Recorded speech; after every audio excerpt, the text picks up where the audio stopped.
नमस्कार विद्यार्थी मित्रांनो, एक्झाम क्रॅकर करंट अफेअर्स या यूट्यूब चॅनलवरती तुम्हा सर्वांचं स्वागत आहे। आज आपण बघणार आहोत 21 नोव्हेंबर 2025चे चालू घडामोडीतले टॉप 10 महत्त्वाचे प्रश्न जे सर्व प्रकारच्या स्पर्धात्मक परीक्षांसाठी तुम्हाला उपयुक्त ठरतील। चला तर मग व्हिडिओला सुरुवात करूया।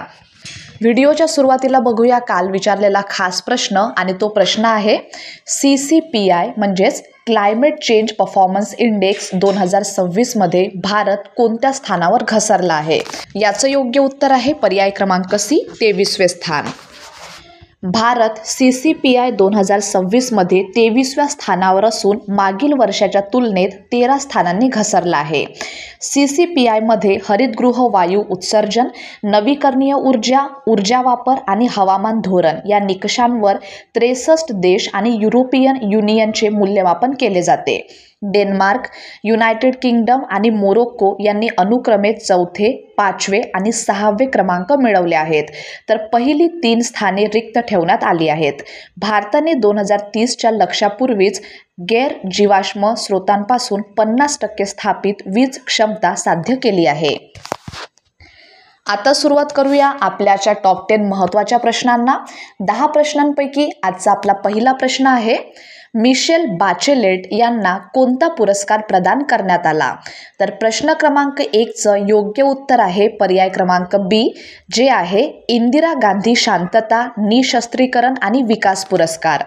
चिलीच्या पहिल्या महिला राष्ट्राध्यक्षा आणि संयुक्त राष्ट्र मानवाधिकार विषयक उच्चायुक्त म्हणून कार्यरत राहिलेल्या मिशेल बाचेलेट यांना इंदिरा गांधी शांतता, निशस्त्रीकरण आणि विकास पुरस्कार 2024 नवी दिल्लीत प्रदान करण्यात आला। बाचेलेट यांनी 2 कार्यकाळ म्हणजेच 2006 ते 2010 आणि 2014 ते 2018 या काळामध्ये चिलीच्या राष्ट्राध्यक्षपदाची जबाबदारी सांभाळली। तसेच त्या संयुक्त राष्ट्र महिला संघटनेच्या पहिल्या महासंचालिका होत्या आणि नंतर 2018 ते 2022 या काळात संयुक्त राष्ट्र मानवाधिकार विषयक उच्चायुक्त म्हणून सेवेत होत्या। प्रश्न दुसरा आहे पहिला अर्थ समिट 2025-26 कुठे आयोजित केला जाणार आहे। तर या प्रश्नाचं योग्य उत्तर आहे पर्याय क्रमांक बी हैदराबाद। ग्रामीण नवोन्मेषाच्या जागतिक परिवर्तनातील भूमिकेला प्रोत्साहन देण्यासाठी पहिला अर्थ समिट 2025-26 हैदराबाद येथे आयोजित केला जाणार आहे। हा समिट नाबार्ड आणि IAMAI यांच्या संयुक्त विद्यमाने होणार असून यंदाचा मुख्य विषय आहे empowering rural innovation for global change म्हणजेच जागतिक बदलासाठी ग्रामीण नवोन्मेष सशक्तीकरण।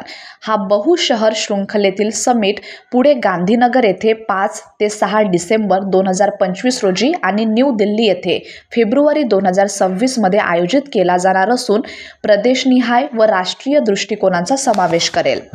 प्रश्न तिसरा 7वी कोलंबो सुरक्षा परिषद NSA स्तर बैठक कुठे आयोजित केली गेली।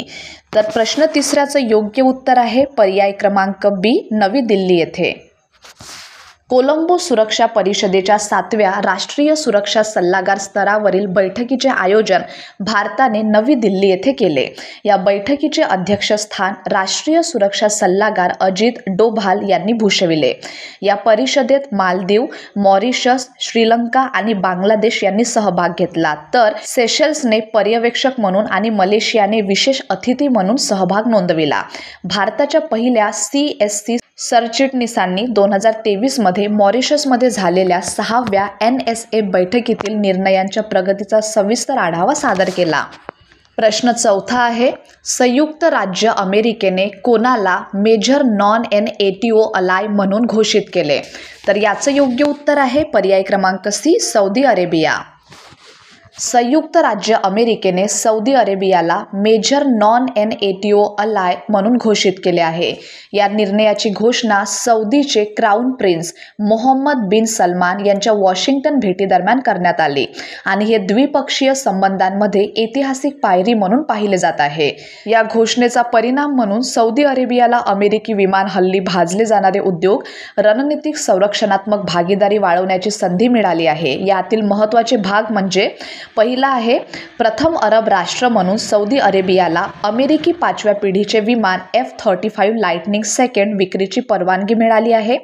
दुसरा आहे, सुमारे 300 आधुनिक अमेरिकी टँक्सचे सौदी अरेबियाला हस्तांतरण करण्यात आले आहे. आणि तिसरा आहे, संरक्षण उद्योग व संयुक्त उत्पादन यामध्ये विस्तार झाला आहे.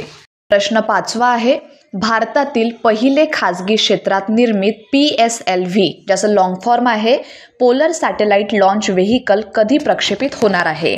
तर या प्रश्नाचं योग्य उत्तर आहे पर्याय क्रमांक C, 2026च्या सुरुवातीस. भारताचे पहिल्यांदाच खाजगी क्षेत्रात संपूर्णतः तयार केलेले PSLV बनवण्यात आले असून लवकरच 2026च्या सुरुवातीस ओशनसॅट उपग्रहासह त्याचे प्रक्षेपण होणार आहे. हे PSLV XL व्हेरियंट HAL आणि L&T यांच्या संयुक्त विद्यमाने उभारण्यात आले आहे. 2022 मध्ये NSIL कडून मिळालेल्या करारानुसार उद्योग क्षेत्राला 5 PSLV रॉकेट्सची निर्मिती देण्यात आली होती.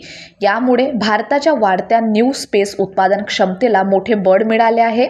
HAL आणि G&T यांनी या रॉकेटचे संपूर्ण उत्पादन कार्य हाताळले असून इस्रोने तांत्रिक सहकार्य पुरवले आहे. 6वा प्रश्न, दुसऱ्या भारतीय कला महोत्सवाचे उद्घाटन कोण करणार आहे? तर याचं योग्य उत्तर आहे पर्याय क्रमांक A, द्रौपदी मुर्मू. भारताच्या पाश्चात्य भागातील सांस्कृतिक परंपरा एकत्र सादर करण्यासाठी भारतीय कला महोत्सवाच्या दुसऱ्या आवृत्तीचे आयोजन आहे. हा कार्यक्रम हैदराबादमधील राष्ट्रपती निलयम बोलाराम येथे सुरू होणार असून साक्षीदार प्रेसिडेंट द्रौपदी मुर्मू यांच्या हस्ते उद्घाटन केले जाणार आहे. हा 10 दिवसांचा महोत्सव गुजरात, महाराष्ट्र, राजस्थान, गोवा व दादरा व नगर हवेली व दमन दीव यांच्या सांस्कृतिक कलेच्या आणि खाद्य परंपरांचा समावेश करतो. पहिल्या आवृत्तीत सुमारे 1 लाख लोकांचा सहभाग नोंदविण्यात आला होता. यावेळी 1.5 लाख पर्यंत लोक उपस्थित होणार असल्याची अपेक्षा आहे. 7वा प्रश्न आहे, भारतामध्ये टेस्लाचे पहिले पूर्ण सेवा केंद्र कोणत्या दिवशी सुरू होणार आहे? या प्रश्नाचं बरोबर उत्तर आहे पर्याय क्रमांक B, 26 नोव्हेंबर 2025 रोजी.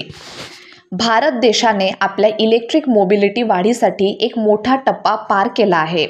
गेल्या काळात अनेक अनुभव केंद्र उघडल्यानंतर आता टेस्ला भारतात पहिला पूर्ण सेवा केंद्र गुरुग्राममधील ऑर्किड बिझनेस पार्कमध्ये 26 नोव्हेंबर 2025 रोजी उघडणार आहे.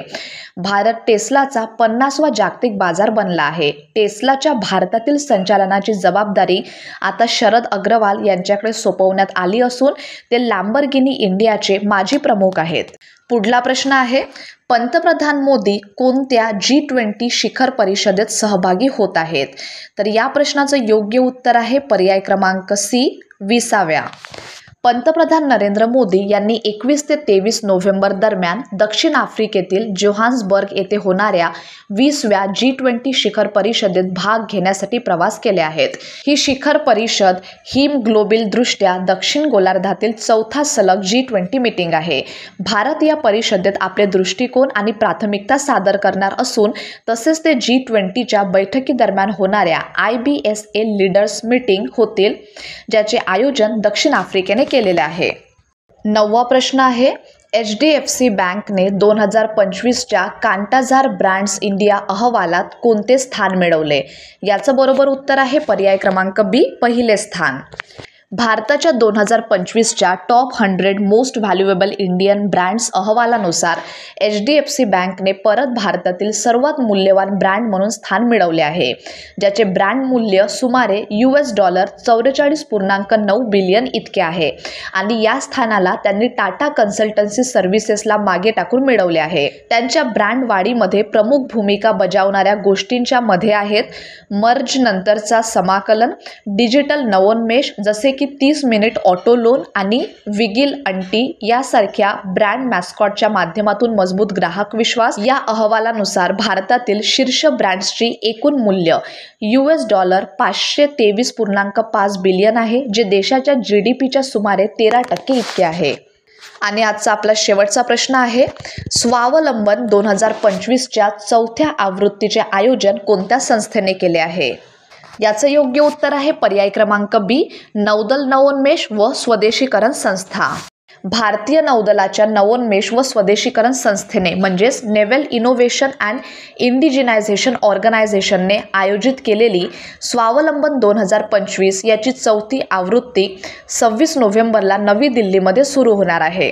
हा कार्यक्रम उपग्रह, तंत्रज्ञान, इंडस्ट्रियल साझेदारी आणि MSME उद्योगांसाठी एक व्यासपीठ म्हणून उपलब्ध करून देणार आहेत, ज्यात नवकल्पना, स्वदेशीकरण व संरक्षण उद्योगातील संधीचा समावेश होईल. तर विद्यार्थी मित्रांनो, हे होते आपल्याचे टॉप 10 महत्त्वाचे प्रश्न. आणि आता बघूया तुमच्यासाठीचा खास प्रश्न, ज्याचं उत्तर तुम्हा सर्वांना कमेंट बॉक्समध्ये द्यायचं आहे.